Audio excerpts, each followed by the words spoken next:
Hey,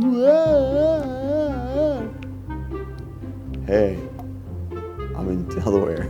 I'm probably too young for Wayne's World. No, they're like in front of a green screen and they're like, hey, I'm in New York. Let's go to a Broadway show. And they're like, Delaware. Hi, I'm in Delaware.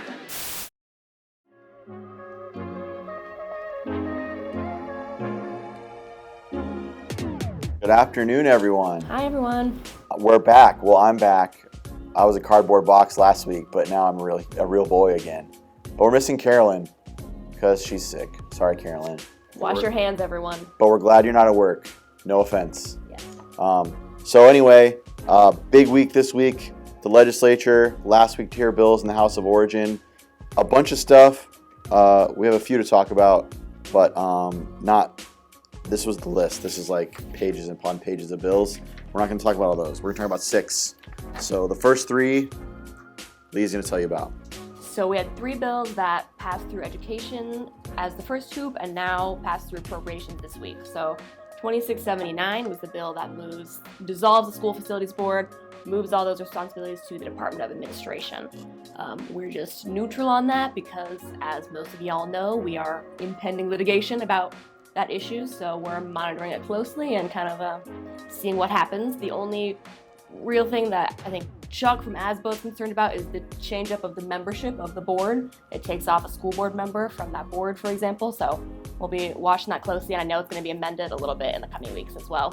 2762, that's Project Rocket. That's the governor's school improvement plan for C, D, and F schools, pass through approps, and then 2898, which is the voucher expansion we had you guys send out an action alert about earlier this week. It allows students on ESAs to use that money at a private school within 2 miles of the Arizona border if they live on an Indian reservation or if they live in the city of Colorado City. So we are obviously opposed to that expansion along with many other groups, and we will keep trying to chase that down as it gets further in the process. Fantastic. There's another bill that wasn't on either House or Senate Ed this week. It has to do with mental health in schools. It's Senate Bill 1523. The title is simply Mental Health Omnibus. It is a big piece of legislation about mostly about insurance. It would require the offerers of certain insurance plans, private insurance plans, to cover services provided in the school setting for behavioral health. Which is generally a good thing, but in the negotiations around the bill, they added this big report for school districts that are providing, and charter schools, that are providing mental health services on campus. It would require some policies, which is a really big deal, but then it would require districts and charters to conduct a survey of the parents of all the students that are receiving mental health services.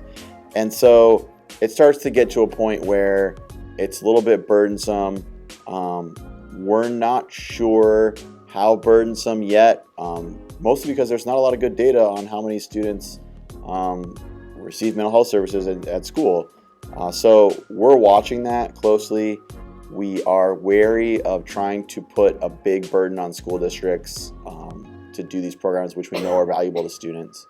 So it's just not something we have a lot of good data around. So if we reach out to you about what your schools are doing with regard to mental health, just know that we're trying to figure out what the dealio is with all that stuff.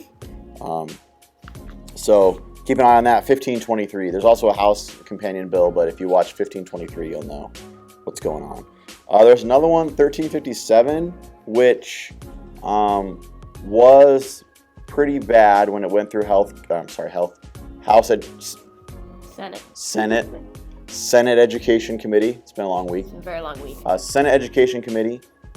It was a big burden on school districts for curriculum disclosure and adoption and all kinds of other stuff. We had an amendment go on in the Senate in Cal that reduced the scope of the bill somewhat, which we were grateful for. We still have some concern over the definition in the bill of instructional materials. We think it's very broad. We think it would allow parents to demand to see a lot of different things that have nothing to do with teaching students in the classroom, but more about training teachers. And we're just not sure about what kind of burden that will place on districts. So we are continuing to work on that. And then the last one, House Bill 2089 went through this week in Cal.